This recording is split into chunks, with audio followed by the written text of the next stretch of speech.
Haunted Book Creepypasta, The Mask Maker's Curse, and Slender Man linking. Hello everybody in the Creepypasta universe. My name is Jordan, and I will be your chef for today's creepy dish. The Haunted Book Creepypasta is one of the more veiled creepypastas around, which makes it even more mysterious. Every time information about this creepypasta surfaces, it seems to just vanish again without a trace.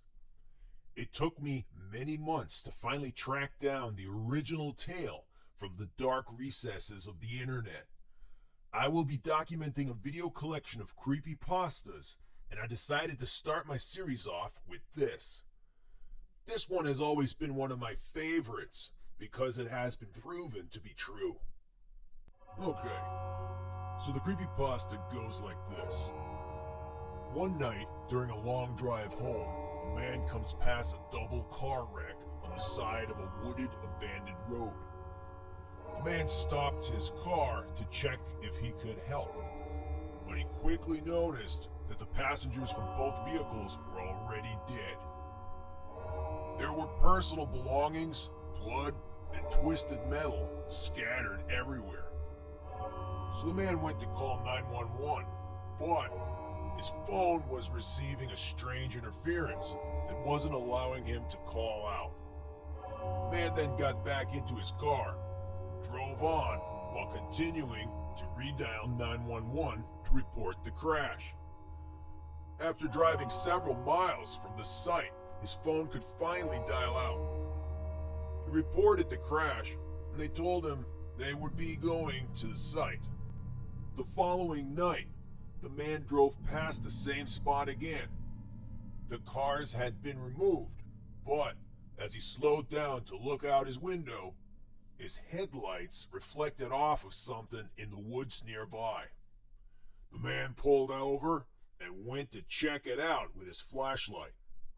He discovered that some belongings from the cars had flown into the woods and did not get removed by the officials. Among the stuff was a book. The book had its outer jacket ripped off, and it was missing its title page. The book's pages were also splattered in blood.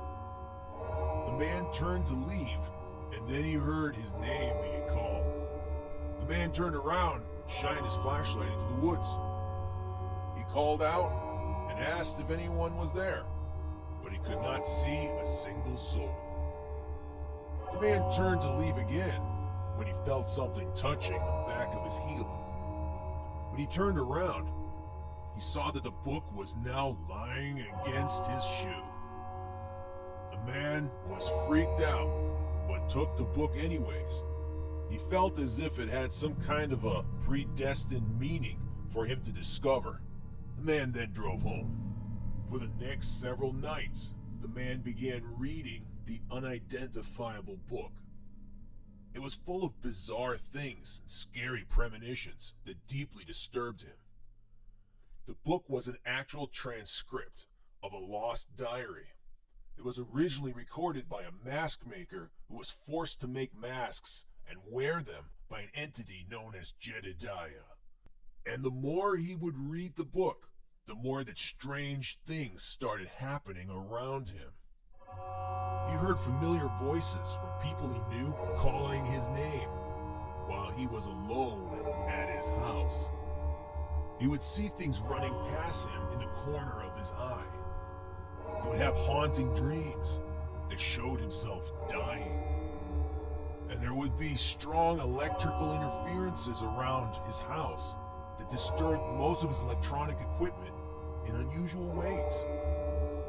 Between reading the book, he would work on his side carpentry job. He was in the process of building a beautiful mantle for his fireplace. After 3 weeks, the man had finished reading the book as his dreams had commanded him to do. At this point, his mantle was also finally completed. But that night, an entity manifested before him. The spirit said that his name is Jedediah. The spirit then instructed him to make a mask from the wooden mantle he had been working on, and that he was to wear it at all times. The man was so scared that he began breaking his mantle to pieces and carved its wood into the form of a mask. As the man slept in this wooden mask, he had visions of Jedediah preparing him to become his next enslaved mask maker. The following night, Jedediah appeared to him again and instructed him to make another mask. But this one was to be made from the face of his father. He was instructed to cut his father's face off and then turn the skin to leather and strap it around his own head, so that God would not steal his tongue at night. The man did not want to comply with this request, but he was terrified about the consequences that would happen if he did not. So the man huddled himself in a ball and went to sleep in the corner of his basement. In his sleep, Jedediah was torturing him some more.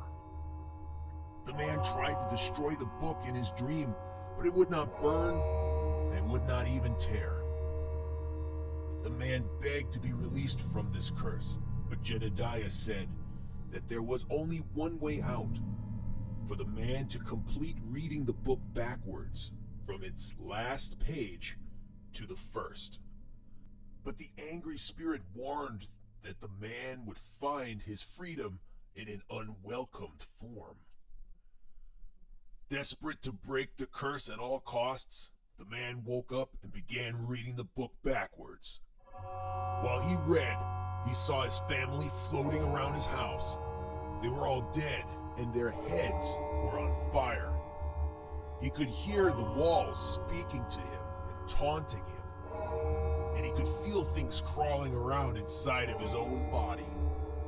Everything would try to distract him to stop him from completing the book, but he would not stop. As the sounds around him grew louder, he would read from the book out loud in a preacher's shouting voice. Things were thrown around his house, and his curtains tore themselves to shreds. The man read for 24 hours straight without stopping to sleep, eat, or drink. And when he completed the book, the house fell silent. His neighbors hadn't seen him for a while, so they called his parents to go check on him. And when they did, they found him dead, and his house looked like a car wreck.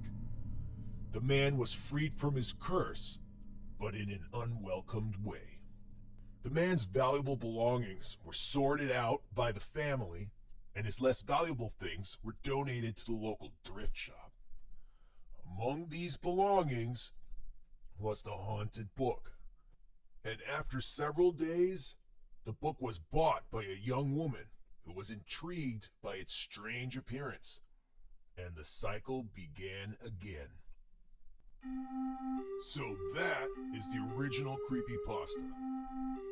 Now, I do not know if this story is true, word for word. However, I do know from myself and several others that I have been in contact with through the various creepypasta communities that this book does have paranormal activities linked to it.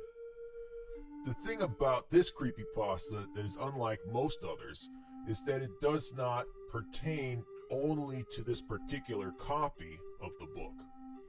The effects are experienced by reading any copy of this book and having it physically within your home. Now, I can't say that I have ever met Jedediah.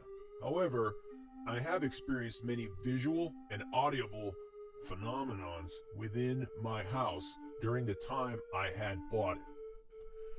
I also have noticed that things were slightly moved around in my home as well. And on my birthday, I was filming a project that I was doing, and my camcorder picked up an EVP voice that said, "Do it backwards." This was a regular Panasonic digital HD camcorder that I use to film with all the time. And I have never picked up a voice out of thin air before. After that, I never did read the book backwards, and I actually decided to donate it to Goodwill.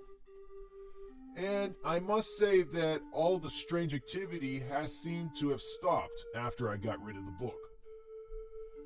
Now, I came across a second creepypasta for this book that actually links Slenderman to being Jedediah. This creepypasta states that Jedediah is Slenderman's real name, and that he enslaves people to become his mask makers, to make him masks because he is in search of his own face. That tale goes on to say that if you take a photo and Slenderman appears somewhere within the image, that all the people within that picture will disappear, be taken by him as mask makers within the next year. This one can certainly make people a little camera shy. Since this is a second creepypasta associated with the book, I am not sure if it is from an accurately reliable source or not, but take it as you will. I also found an Asian haunted story about this book on a Japanese forum that referred to Jedediah as the Gauki, but to my great disappointment, most of it was in Japanese, and I could not read it. But even after discovering all of this, my creepypasta appetite was still not quite filled yet. So I took my research to the next level and took a cross-country road trip to one of the locations that the book's author was appearing at. Although he is the author of the published book, he did not write the original diaries. He translated them word for word as the original mask maker had written them. There on display, I could see the actual masks made by the real mask maker, as well as his original belongings and diaries. These things looked amazing, and they had a certain presence to them that just made your hairs tingle. The author is only known as KV, and I had an opportunity to ask him 3 questions, and I will share them with you here. I asked him if the creepypasta about the mask maker's curse was true or not. His response was, quote, "This book is not officially associated and it does not endorse any creepypasta. The creepypasta was made by the many fans of this book. Although I cannot attest whether the events in this particular story have transpired, I can confirm that the reader of this book is opening themselves up to something unexplainable. After all, I myself have been appointed to become the messenger by the forces at hand. Whether you call this destiny or a spirit, a higher and mystifying nature is apparent." End quote. Next, I asked him if he had ever seen Jedediah himself. KV paused and then replied with, quote, "There is something there that transcends the realms of our conscious minds as well as our current scientific detections that lingers to exist. And such things tend to transpire around the recorded testimonials of this entity." End quotes. My final question was if he had ever read the diary backwards. His reply was given with a smirk. He said, quote, "No, I'm still here, am I not?" End quote. I also found out that there are more diaries that are being formatted for print, making this part of a series. I'm looking forward to seeing if any new creepypastas surface with the release of more of these diaries. So, there you have it. All the facts that I have gathered so far on this creepypasta.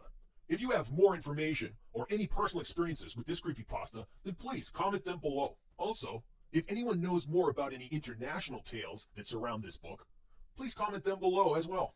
If you're interested in experiencing these effects for yourself, then you can get this book from your local bookstore.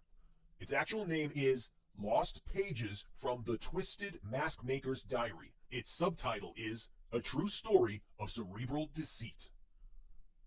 Please rate this video with some thumbs high up for the love of creepypastas. I will try to explore and cover more video creepypastas about different subjects soon. I am Jordan, and it was a pleasure being your chef for today's creepypasta. Until your next meal, have fun and always keep it creepy.